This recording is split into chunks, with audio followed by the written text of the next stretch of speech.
Hi guys, I'm going to show you how to hide a stitch. What I mean by hiding a stitch is, as you can see on this piece here, you can see the stitching, but when you look at the other side it's a double layer, but there is no stitching on the other side. Yeah, and just to show you it's stitched, see if I can open it for you. There you go, you can see it's stitched all the way down there. Yeah, so as I say, on this side I've got stitches, on the other side there is no stitches.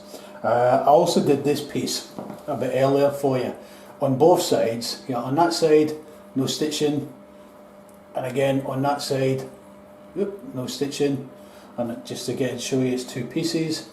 There you go, so the stitches are down in there. Yeah, as I say, there's no stitching at all, but it's still stitched the way you would normally do stitching. So this is what I'm going to show you, and once you see this you can figure this one out. So no stitching on the one side but stitches on the other side.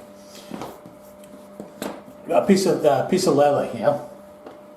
Now there's a couple of ways you can do it. If I'm doing this, I normally just cut the leather by hand. Yeah, you can, if you want, put a little line for you to cut down, so you could do that and that would be your marking line. Yeah, and if I just put that on there where my marking line is, save me cutting my fingers, you'll see what's happening next. So we've got the piece underneath, yeah, just there, and if I just cut down, we'll do the initial cut right at the edge. And just to show you, I'll take that out of the way actually so you can see what's happening. All I'm doing is lifting the top layer.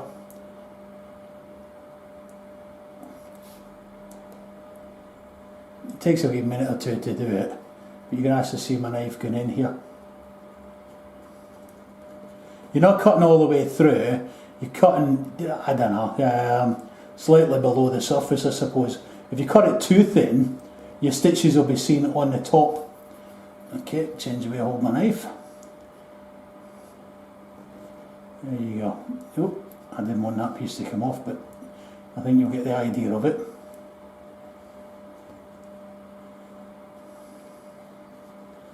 So okay, that should be enough for me I think. Obviously you're going to need a sharp knife. As I said, you can see the knife's almost flat here. I've not got it at an angle. If I've got it at an angle then I'll just cut straight through the whole thing. But it's just a tiny bit along there.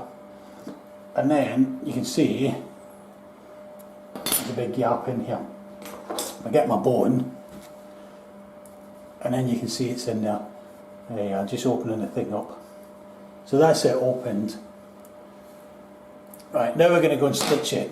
What I've done, because the camera's on my board, I prick marked this already. I'm not showing you how that's, there you are. You can see the stitch marks already on it. This would be the back, well you could be the back or the front. In my case this, I want the no stitches to be at the front and the stitches to be at the back, but it doesn't matter really.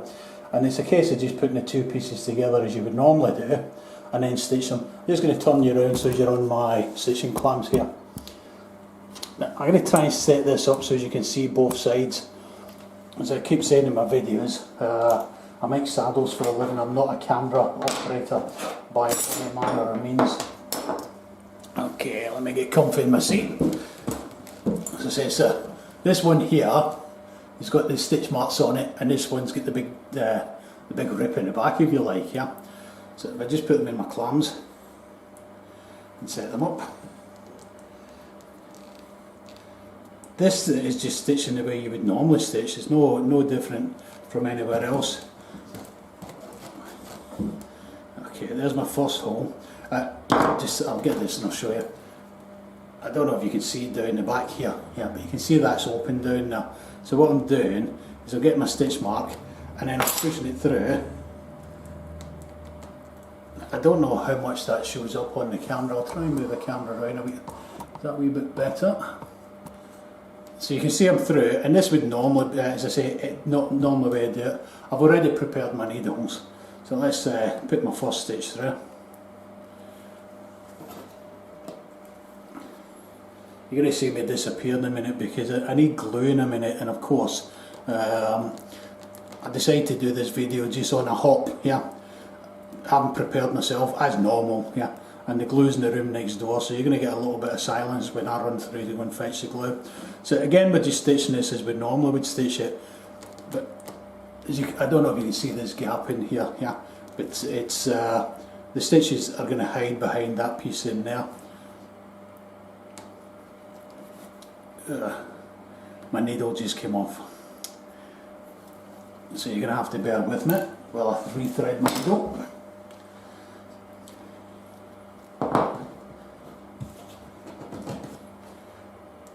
This is it.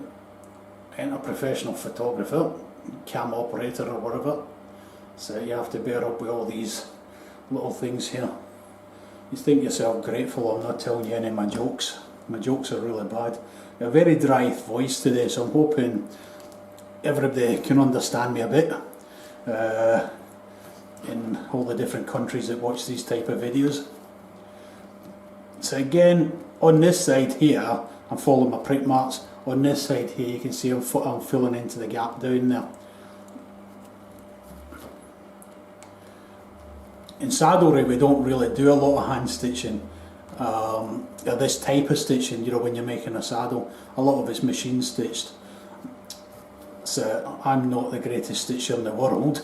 My wife, as I keep mentioning in the videos, normally does the hand stitching for me. She won't come onto camera. She just won't do it at all. Yeah, nearly at the end there. If this was a wife, she'd have had it done by now.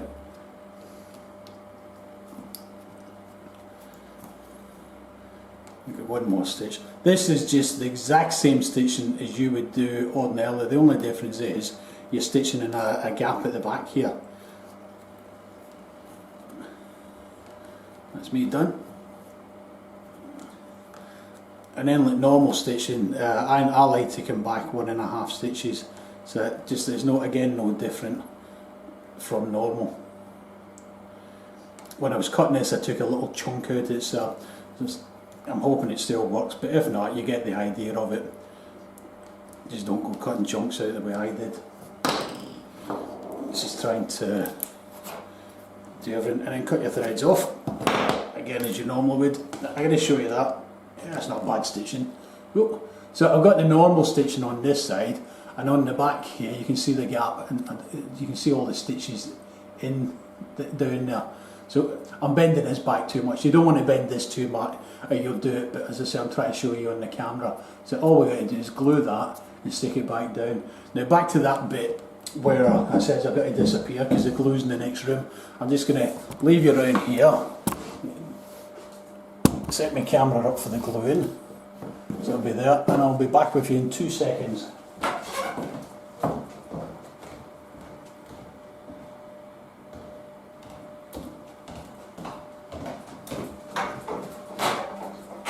Okay, one little tub of glue. So don't get into any of my bad habits here. But now what we want to do is we want to glue down here. Do you know how difficult this is? I'm trying to do the job and at the same time keep an eye on the camera. Either we end up, I'm gluing over here and you don't see what I'm doing. Okay, so dipping my glue in there. Get my glue down the back of my knife. I'm sure there's better ways of doing it than this. And then it's just a case of gluing down the whole thing. Now, like everything else, you're meant to wait for the glue to go off. I ain't going to wait for the glue to go off. It takes just too long here for it to set. So you would normally leave it, go and do another job, whatever, while we're waiting for that. So that's the glue out of the way. So it's now glued. You can see the glue in there. Well, I'll give it a second to go off and I'll just go and get the next thing that we need.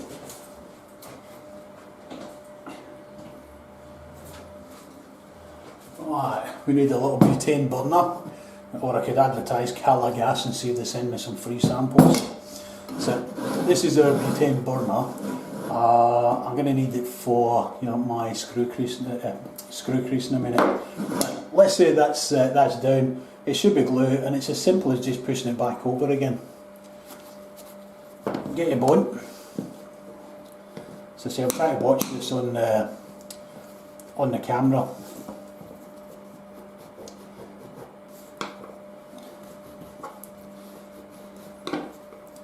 Okay, just get all the glue out of the way.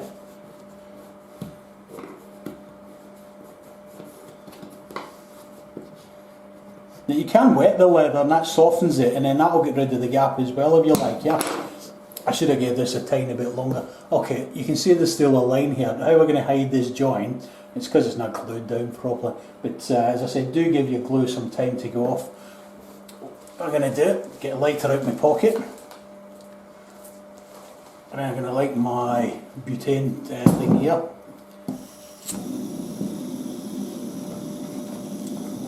Okay, see if I can move that. What I'm actually doing is just heating in this, yeah. This is not how to hold a butane thing, but I can't be bothered moving a camera. So heat that up. That's your screw crease. I like to use a shoulder crease, but this is easiness. Okay, let me just do this properly, or else I'm going to end up exploding the thing. So we all know, we know what these things are, yeah. That'll do it. Let me turn that off. So it's nice and hot. I'm going to do it the opposite side from the bit that I stitched, because I want a vein line down there. So this is the bit that we did the stitching on, and this is how we hide the stitches.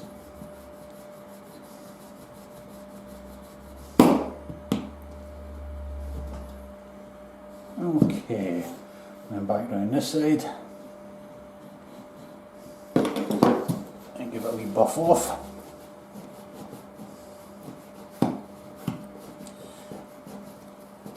I hope you can do it better than I do it, but as I say, I'm trying to watch a camera. I've got a tiny screen about this much that I'm trying to keep an eye on at the same time, put these in. So that's the piece that's stitched, that's the back piece that I've just done, and as you can see here, it's stitched all the way through.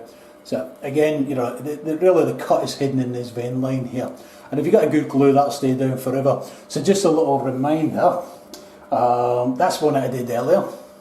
But this is one that's stitched and it's got through both sides. So all I've done on this, instead of doing the stitch mark on this side, I put a cut on this side, and again on the opposite I put a cut down there. So I stitched through both sides. It was actually easier for me to stitch because I didn't have to measure 8 to the inch, and then you don't have to have one side that looks reasonably pretty. I hope that's of use to you guys. Thanks very much for watching.